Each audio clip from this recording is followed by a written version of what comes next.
अस्सलाम वालेकुम, welcome to planet craving और मैं हूं शुमाइला आदम। आज बनाने जा रही हूं बहुत ही मज़ेदार पकोड़े। बहुत ही क्विक और इजी रेसिपी है, सो इस वीडियो को आप एंड तक देखें। पसंद आए तो लाइक करें, शेयर करें, कमेंट करें, इस चैनल को सब्सक्राइब करें। साथ ही साथ बेल आइकन के बटन पर ज़रूर क्लिक करें ताकि आपको मेरी आने वाली हर वीडियो की नोटिफिकेशन मिलती रहे। तो चलिए रेसिपी की तरफ चलते हैं। पकोड़े बनाने के लिए मैंने लिया है यहाँ पर 1 कप बेसन, ग्राम फ्लावर। साथ ही साथ मैंने यहाँ लिया है 1 कप के करीब पालक, इसे मैंने इतना बारीक चॉप कर लिया है। साथ ही मैंने लिया है एक छोटे साइज़ का आलू, इसे भी मैंने इस तरह पतला पतला सा छोटे छोटे पीसेस में काट लिया है। यहाँ पर मैंने 2 छोटी हरी मिर्चें ली हैं। अगर आप स्पाइसी नहीं पसंद करते तो आप मिर्चों को स्किप कर दें। साथ ही साथ मैंने यहाँ पर ली है एक मीडियम साइज़ की प्याज और इसे भी मैंने ऐसे थिनली स्लाइस कर लिया है। स्पाइसेस में मेरे पास है 1 टेबलस्पून भर के लाल मिर्चों का पाउडर, 1 टीस्पून ज़ीरा, 1/4 टीस्पून है मेरे पास बेकिंग सोडा, यहाँ पर है मेरे पास 1 टीस्पून कुटी हुई लाल मिर्च और 1 टीस्पून ही मैं यूज़ कर रही हूँ नमक। तेल हमें चाहिए होगा फ्राइंग के लिए हस्बे ज़रूरत, और वाटर भी हमें हस्बे ज़रूरत ही चाहिए होगा।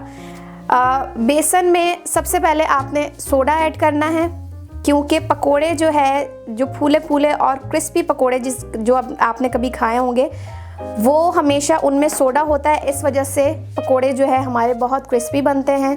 ये गया ज़ीरा, लाल मिर्च, कुटी हुई मिर्च, और यहाँ पर मैं ऐड कर रही हूँ 1 टीस्पून नमक।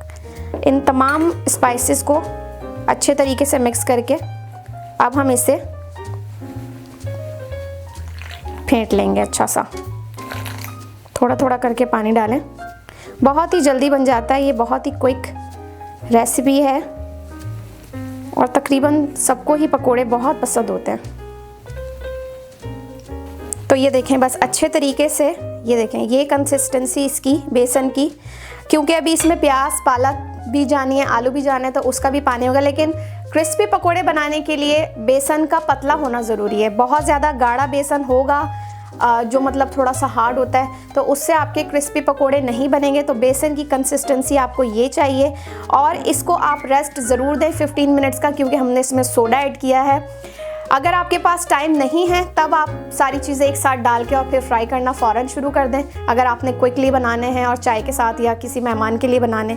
लेकिन अगर आपके पास टाइम है तो आप कम से कम बेसन को 15 मिनट का रेस्ट दें, और उसके बाद जब आप फ्राई करने लगें उस वक्त आपने ये सारी चीज़ें डालनी हैं। तो मैं 15 मिनट का इसको रेस्ट दूँगी और फिर मैं आपको फ्राई करके बताती हूँ कि पकौड़े कैसे फ्राई करने हैं। तो ऑयल मैंने कढ़ाई में गरम करने के लिए रख दिया, medium to low high flame पर, और ऑयल हमारा अच्छे से गरम हो गया। अब मैंने पालक, आलू, हरी मिर्च और प्याज का बस ये बेसन में अच्छे तरीके से मिक्स कर देना है, और फिर हम पकोड़े डालना शुरू करेंगे। कंसिस्टेंसी हमारी पतली होनी चाहिए पालक और प्याज डालने के बाद। ये कंसिस्टेंसी हमें चाहिए पालक और प्याज डालने के बाद। अब हम पकोड़ों को फ्राई करना शुरू करेंगे। आप चाहें तो चम्मच से कर लें, मगर मैं हाथ से डालती हूँ तो मैं हाथ से डालूँगी।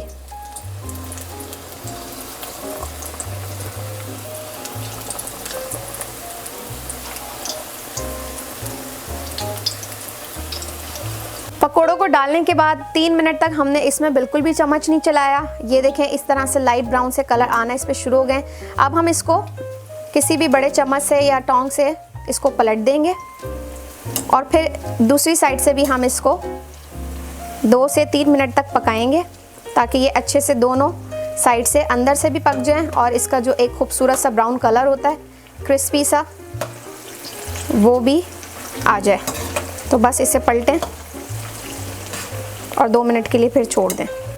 2 मिनट हमने इसको दिए साइड पलटने के बाद, तो 5 मिनट टोटल इसमें टाइम लगा है हमें फ्राई करने में।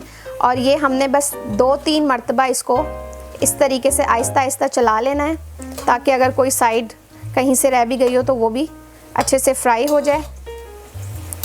और बस अब हम इसे डिश आउट कर लेंगे, और डिश आउट करके फिर मैं आपको दिखाती हूँ इसका फाइनल लुक। तो ये रहा पकोड़ों का फाइनल लुक। इसे आप केचप के साथ, रायते के साथ या चटनी के साथ, किसी के साथ भी चाट मसाला डाल के सर्व करें और मज़े करें। सो अगर आपको मेरी ये वीडियो पसंद आई हो तो इसे लाइक करें, शेयर करें, कमेंट करें, साथ ही साथ इस चैनल को सब्सक्राइब करें बेल आइकन का बटन दबाना ना भूलें ताकि इससे आपको मेरी आने वाली हर वीडियो की नोटिफिकेशन मिलती रहे। सो नेक्स्ट वीडियो तक के लिए मुझे इजाज़त दीजिए। अल्लाह हाफिज़।